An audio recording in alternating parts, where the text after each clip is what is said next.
Nama saya King Agustinus, saya dari Cianjur. Karena saya lihat ada beberapa jemaat yang belum pernah saya lihat. Jadi perkenalkan diri dulu, nama saya King Agustinus. Puji Tuhan, saya sudah menikah 17 tahun lamanya. Karena tema kita adalah tentang keluarga ya Bapak Ibu ya. Keluarga adalah wadah pelayanan. Istrinya berdiri Pak. Oh iya, istrinya boleh, silakan berdiri. Puji Tuhan. Keluarga itu Bapak Ibu, ada permasalahan, setiap orang tuh ada keluarga, ada ekonomi dan lain sebagainya. Tapi saya percaya keluarga itu harus fun. Amin. Ada amin? Amin. Harus fun. Kita tuh sama istri tuh bukan gontok-gontokan. Istri sama suami itu bukan takut-takutan, tapi harus fun. Saya pernah mengalami badai di dalam rumah tangga selama bertahun-tahun lamanya, nggak fun. Nggak ada Tuhan di hidup saya, nggak ada damai sejahtera. Makanya waktu teman saya bilang, Koking dalam Tuhan ada sukacita, damai sejahtera, saya nggak ngerti itu. Saya pikir damai sejahtera dan sukacita hanya dalam uang, hanya dalam kepintaran kita. Ternyata, wow, dalam Tuhan itu luar biasa. Amin ya Bapak Ibu ya. Jadi dalam keluarga itu kita harus fun. Kita yang asalnya berbeda, pola pikirnya yang berbeda, cara pandangnya akan menjadi sama. Kalau suami dan istri itu fokusnya hanya sama Tuhan, nggak ada yang lain. Jadi kalau di rumah tangga kita masih ada sedikit hal-hal yang nggak pas, pasti salah satunya nggak fokus sama Tuhan. Jadi jangan salahkan situasi ya, jangan salahkan, aduh, ini gue dapat istri dari mana ya, kok begini? Gue dapat suami dari mana ya, kok begini hasilnya? Percaya deh, suami dan istri kita dan anak kita itu merupakan hadiah dari Tuhan. Amin.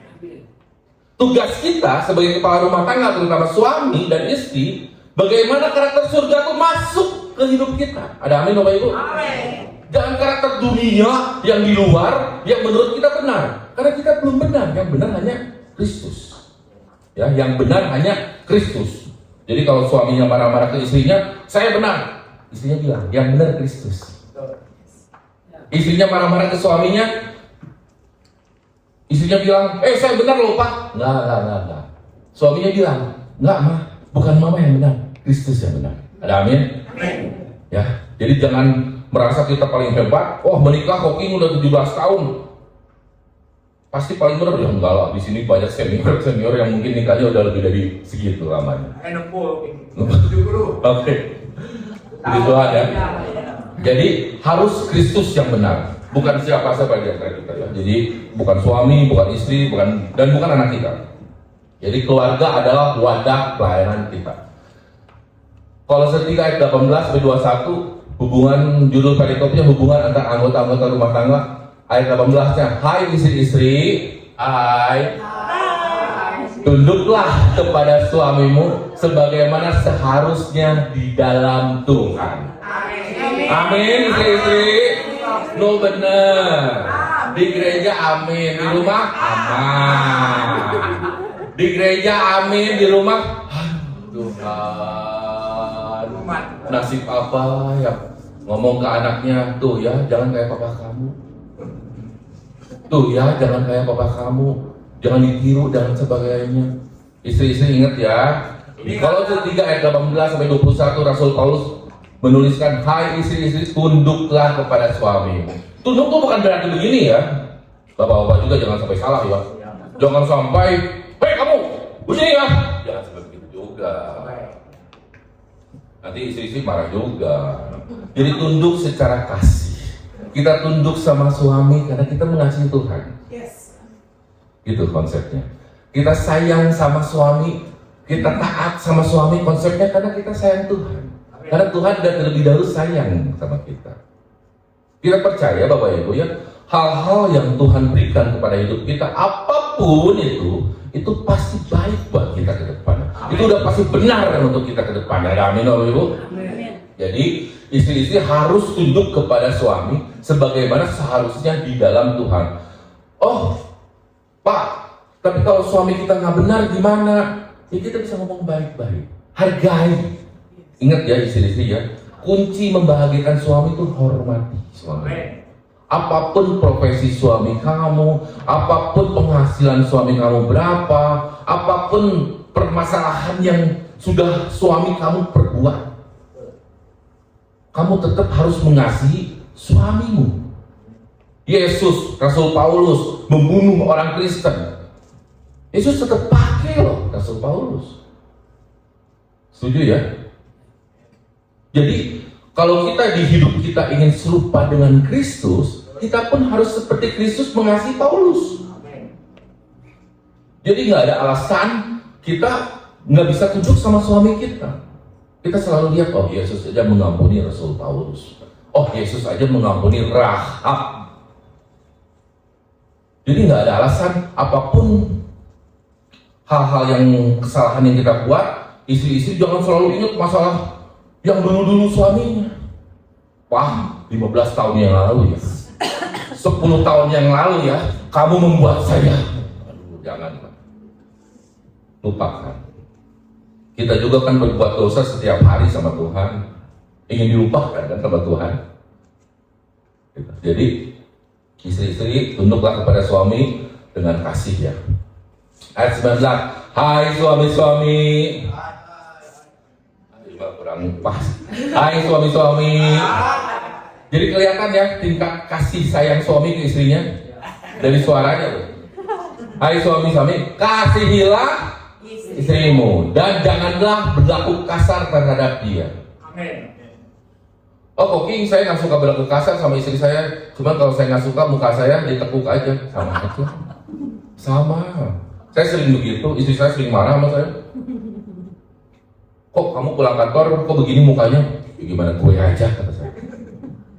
Ternyata tanpa sadar saya lagi menyerang perasaan dia. Dulu saya nggak sadar tuh, pikir saya happy, bodo amat yang lain. Ternyata sebagai kita anak Tuhan yang sudah mengerti Tuhan, sekeliling kita pun harus merasakan aura yang sama. Nggak boleh kita membawa aura yang negatif. Biarpun kita di kantor atau di pekerjaan kita lagi bete dan sebagainya, tetap kita pas udah pulang ke rumah atau sebagainya, kita harus menampilkan Kristus di rumah kita. Ada amin ya? Tampilkan Kristus selalu. Munafik, saya nggak bisa begitu. Percayalah, berlatih. Nanti terbiasa lama-lama. Boleh tanya sama istri saya tuh orang yang paling ditekuk mukanya. Apapun kondisi saya, mau happy ke, mau apa, tekuk aja. Bagi saya tuh, saya membuat saya tersenyum tuh kalau duit di saldo saya bertambah di rekening saya. Jadi sekarang enggak. Sekarang karena Kristus. Jadi apapun yang terjadi di dalam hidup kita lagi bete, kita tersenyum aja sama orang lain. Berlatih. Kelihatannya munafik gak apa-apa. Berlatih. Berlatih. Oke ya, jadi suami-suami kasihilah istrimu dan janganlah berlaku kasar terhadap dia. Ayat 20, hai anak-anak. Taatilah orang tuamu dalam segala hal, karena itulah yang indah di dalam Tuhan. Ini penting ya anak-anak juga ya. Jadi kita harus taati orang tua kita, sebagaimana kita pun taat terhadap Kristus. Jadi, orang tua saya nggak pas coping dengan pikiran saya dan sebagainya, taat aja. Pasti ada berkat-berkat tersembunyi yang Tuhan siapkan untuk kamu. Amin. Ada amin ya? Pasti itu. Saya juga waktu belum mengerti ini, ya taat dulu, ternyata memang ada hal tersembunyi yang akhirnya Tuhan bukakan. Nah, jeleknya manusia tuh ingin segala sesuatunya tuh instan. Ingin berkat tuh, ingin hal-hal yang baik tuh, suami istri kita, atau anak kita tuh harus langsung kalau bisa ya dalam seminggu nih kamu berubah. Lah, orang bayi aja baru berjalan 3 tahun. Itu pun harus dibantu sama kita. Bayi baru bisa berbicara normal mungkin 3-4 tahun. Itu pun harus dibantu sama kita. Lah kita terkadang menginginkan istri, suami kita, anak kita berubah sesuai dengan keinginan kita. Cepat ya nggak bisa. Lama prosesnya. Jangan berharap, oh anak kita berubah dulu, istri kita berubah dulu, suami kita berubah dulu, baru saya berubah. Enggak, Bapak Ibu, salah itu. Kita dulu bawa karakter Tuhan di hidup kita. Nanti lama-lama malu kok pasangan kita juga. Tadi saya senang banget waktu perjalanan dari Cianjur ke Cipanas, saya ngobrol sama istri saya bilang begini, kok saya emang nggak punya pikiran apa-apa lagi. Pikiran saya hanya satu, menyenangkan Tuhan. Wah, sebagai suami, akhirnya, yes kata saya. Dulu yang beda visi, jauh, istri saya ke utara, saya ke selatan, akhirnya sekarang sama ke Cipanas. Ya, jadi Bapak Ibu ya harus bisa satu visi dengan istri. Nggak bisa komunikasikan dengan kasih. Ayat 21, hai bapak-bapak, janganlah sakiti hati anakmu supaya jangan tawar hatinya. Jangan jadikan anakku sebagai aset properti yang nanti, oh kamu harus begini ya, oh kamu harus begitu ya. Bapak-bapak dan ibu-ibu juga harus sadar, anak kita tuh pemberian dari Tuhan. Yang penting sebagai orang tua kita doakan yang terbaik buat anak kita, sehingga anak kita menjadi berguna bagi Tuhan dan bagi sesamanya. Itu aja. Nggak usah maksa anak harus A, B, C, D, nggak usah. Jadikan versi dia terbaiknya. Yang penting sebagai orang tua kita doakan, kita kasih kasih itu tetap harus ada. Kayak saya nih, sekarang bicara di mimbar. Saya bukan bicara tentang, oh saya udah hebat, udah paling bener, udah bisa bicara di mimbar. Pasti rumah tangga saya paling keren. Nah juga sama, saya juga belajar di sini. Belajar. Bapak Ibu dan saya itu sama, kita tuh saling belajar. Nggak ada yang lebih hebat di antara kita. Saya waktu bikin firman ini, ya saya belajar. Ya, jadi kita harus belajar ya. Jadi tunduklah kepada suami kasihilah istrimu. Ini bukan slogan, pasti gereja aja dah. Di luar gereja mah, jangan seperti itu. Yang satu, keluarga adalah wadah pelayanan kita. Keluarga harus penuh cinta kasih yang tulus. Di dalam keluarga harus penuh cinta kasih dan ketulusan dalam memberi kebahagiaan. Harus tulus, nggak ada pura-pura. Kenapa? Karena kalau tulus, kasih kita tuh nyampe sama pasangan kita. Seperti Yesus saja. Saya selalu membandingkan diri saya sama Yesus. Wah, Yesus saja masih memelihara saya loh. Orang yang gak sempurna ini. Jadi kalau Bapak Ibu bilang, Koking gimana sih caranya resep keluarga menjadi sempurna? Nggak ada yang sempurna. Yang sempurna hanya Tuhan. Kita hanya berusaha menjadi sempurna. Nggak ada pernikahan yang perfect 100% sempurna, nggak ada. Maka dari itu kita harus bisa menerima kekurangan istri kita, kelebihannya. Jangan kelebihannya kamu terima, kekurangannya kamu marahi. Gitu ya. Jadi kita harus tulus, penuh kasih yang tulus, seperti Yesus yang mengasihi kita. Selalu ingat akan kasihnya aja. Selalu ingat baca firman Tuhan, baca Alkitab, baca. Aduh, betapa beruntungnya saya umur sekarang 45 tahun, Tuhan masih menyayangi saya. Saya selalu baca Alkitab waktu di kantor, berterima kasih sama Tuhan. Tuhan terima kasih ya, sampai saat ini Tuhan udah bukakan hikmat-hikmat yang baru, teman-teman yang baru, keluarga yang kedua di gereja. Nah itu tuh kita harus syukuri. Terkadang kita lupa gitu. Ada satu kesalahan dari pasangan kita, akhirnya membuat sukacita dan damai sejahtera dalam hidup kita tuh hilang. Sering kita seperti itu. Jadi dalam keluarga itu kita harus punya cinta kasih yang tulus. Paksa, nggak bisa paksa, berlatih. Jadi tujuan, saya selalu ingat waktu Pak Timotius Arifin 5 tahun yang lalu ke GBI Rock Cianjur. Waktu itu kondisi rumah tangga saya juga dengan istri belum baik-baik amat. 5-6 tahun yang lalu atau 6-7 tahun yang lalu. Terus Pak Arifin bilang begini, kamu sama pasangan saling memberi kebahagiaan aja. Oh, terus ya. Tapi kalau istri saya nggak memberi kebahagiaan, kamu yang beri kebahagiaan. Sampai kapan Pak Arifin? Sampai kamu mati. Wow. Bisa kamu lakukan? Ya, semoga ada Pak Arifin. Kuatkan saya. Ya, kamu harus libatkan Tuhan katanya. Oh iya, siap kata saya. Libatkan Tuhan. Bisa loh. Buktinya, Tepuk tangan untuk Tuhan. Jadi selalu libatkan Tuhan ya. Jadi kalau suami istri marahan, kalau kamu mencintai, kamu pasti memberi hatimu. Kamu bukan memberi amanah. Gitu. Berarti kamu gak cinta sama saya. Penting ya Bapak Ibu. Harus tulus ya. Nggak bisa tulus, belajar tulus. Roma 12 ayat 10. Ini judul perikop tentang nasihat untuk hidup dalam kasih. Hendaklah kamu saling mengasihi sebagai saudara dan saling mendahului dalam memberi hormat. Belajar Bapak Ibu, belajar saling mendahului dalam memberi hormat. Istri nggak senyum dulu, kita sapa. Suami nggak senyum dulu, kita sapa duluan. Nggak ada yang lebih hebat, nggak ada yang lebih kuat. Mentang-mentang misalkan istrinya yang cari duit, suaminya nggak cari duit.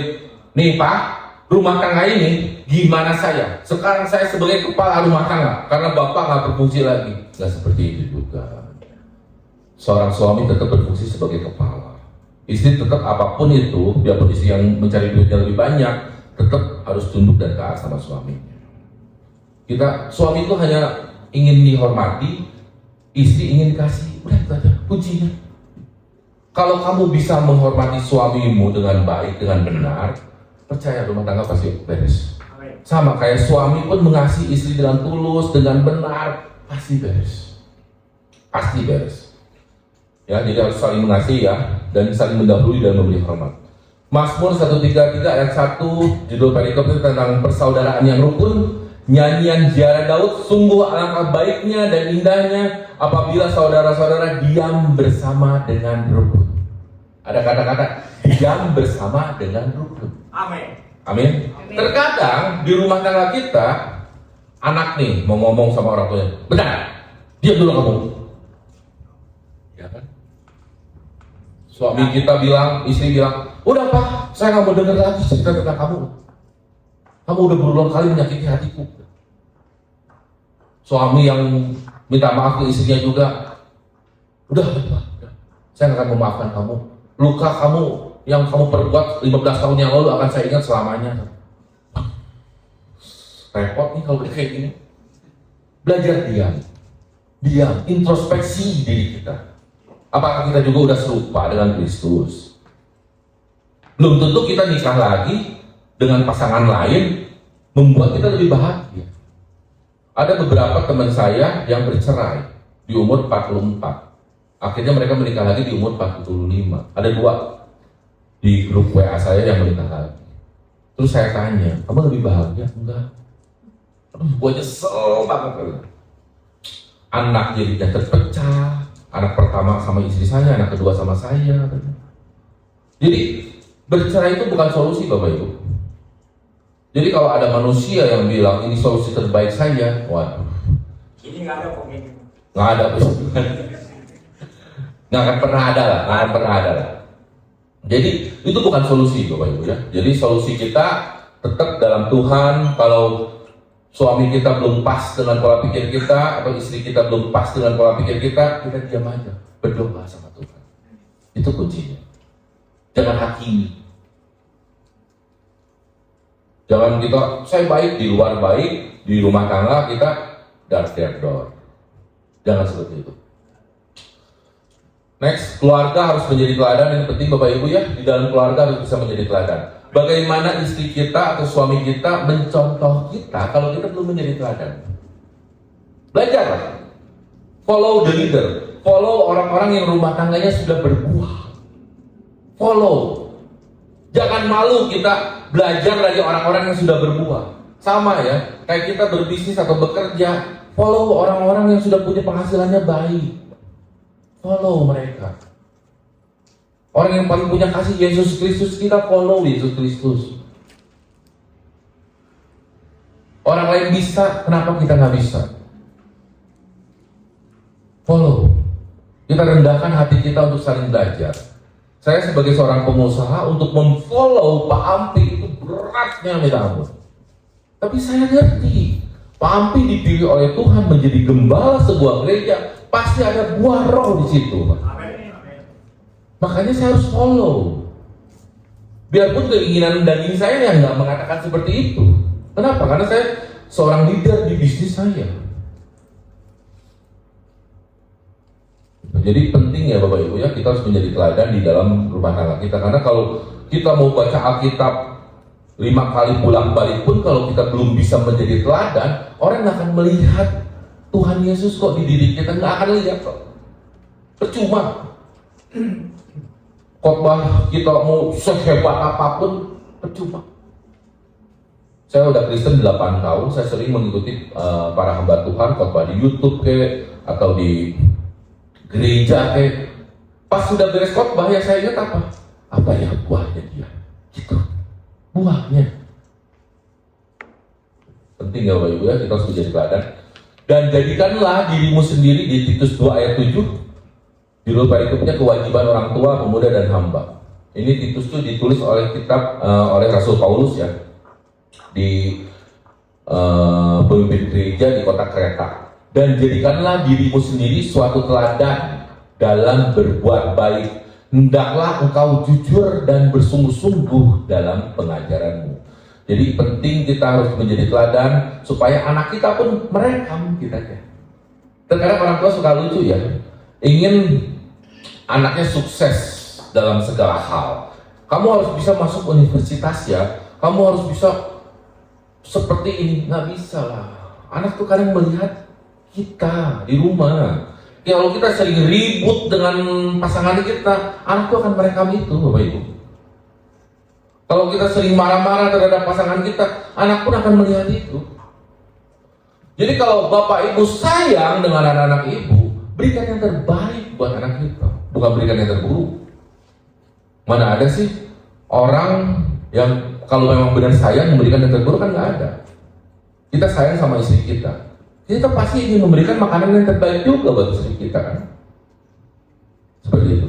Jadi kita harus jadi teladan ya dalam segala hal Bapak Ibu ya. Dalam bersikap, dalam hal apapun, dalam hal kita dulunya nggak suka memberi pengampunan, kita belajar memberi pengampunan. Belajar, semua harus belajar. Next, yang ketiga, keluarga adalah support system kita. Karena keluarga harus saling mendukung dan saling melindungi. Ini penting Bapak Ibu ya. Jadi keluarga pun harus saling mendukung dan saling melindungi. Pengkhotbah 4 ayat 9 sampai 10 ini Raja Salomo yang menuliskannya. Kesia-siaan dalam hidup. Ayat 9. Berdua lebih baik daripada seorang diri, karena mereka menerima upah yang baik dalam jerih payah mereka. Ayat 10. Karena kalau mereka jatuh, yang seorang mengangkat temannya, tetapi celakalah dia, orang yang jatuh, yang tidak mempunyai orang lain untuk mengangkatnya. Jadi penting Bapak Ibu, keluarga selain di rumah, kita harus mempunyai keluarga juga di gereja. Ada amin? Gereja itu jangan dijadikan, saya nggak bisa berjemaat di sebuah gereja ini, saya pengennya pindah-pindah dan sebagainya sesuai dengan keinginan kita. Jangan Bapak Ibu. Kita harus bertumbuh di situ. Bertumbuh dalam apa? Firman. Kita harus berbuah di situ dalam hal apa? Sama. Di gereja tuh kita banyak sekali belajar. Saya pribadi dulu anti gereja. Kalau istri saya ngajak ke gereja, kok sayang kita ke gereja yuk. Wah walah kata saya. Ternyata kamu aja nggak lebih baik dari saya. Gitu saya bilang. Ternyata setelah saya kenal Tuhan dan saya bergereja, saya percaya bahwa di gereja ini kita juga dipulihkan. Ketemu banyak orang kan yang berbeda-beda kan. Terkadang, ternyata gue di rumah nggak lebih baik loh dari orang ini, malah lebih buruk. Jadi kita banyak cermin kalau di gereja. Oh ternyata di gereja banyak hal-hal juga yang secara apapun itu nggak lebih baik dari kita. Nah kita ngerti di situ. Oh, gua ngerti bersyukur. Saya yang nggak terbiasa salaman dengan sesama, akhirnya di gereja mau nggak mau salaman dengan sesama, berkenalan dengan sesama. Saya introvert, saya nggak senang kenal sama orang. Di gereja mau nggak mau kenalan sama orang. Setelah kenal, ternyata dia baik loh. Ya gitu. Jadi fungsi gereja bukan hanya kita dengar firman, pulang. Kita punya keluarga kedua. Di mana kita jatuh, ada orang yang mendoakan kita sama-sama. Makanya di firman Tuhan disebut sini, berdua lebih baik daripada seorang diri. Ini bukan tentang hal pasangan aja, Bapak Ibu. Tetapi kalau yang single pun, seenggaknya di keluarga kita punya keluarga kedua di gereja kita. Jadi ini luar biasa Bapak Ibu ya. Jadi kalau kita jatuh pun ada orang lain yang mengangkat kita. Ini juga ada sebuah pelayanan nanti ke depannya di Cianjur. Ada sebuah keluarga yang nggak bisa mereka tuh menyelesaikan solusinya mereka sendiri. Akhirnya, kamu bisa nggak bantu kita? Oh iya bisa dong, kata saya. Senang saya membantu kamu sekeluarga, kata saya. Puji Tuhan, setelah pelayanan beberapa kali, akhirnya pulih juga. Ada amin ya? Apakah karena kehebatan saya? Oh bukan. Karena Tuhan di dalam hidup kita. Karena pengalaman kita bersama Tuhan. Kita harus intim sama Tuhan. Keinginan-keinginan kita yang kita inginkan, kita harus capai dengan keintiman kita dengan Tuhan. Nggak bisa dengan uang kita, udah saya coba. Dengan kepintaran kita, udah saya coba. Dengan relasi kita, udah saya coba. Nggak berhasil, Bapak Ibu. Nggak berhasil. Dengan cara pola pikir kita yang kita rubah menurut pikiran dunia kita, udah dicoba juga, nggak berhasil. Yang berhasil, karakter surga masuk ke dalam hidup kita. Amin.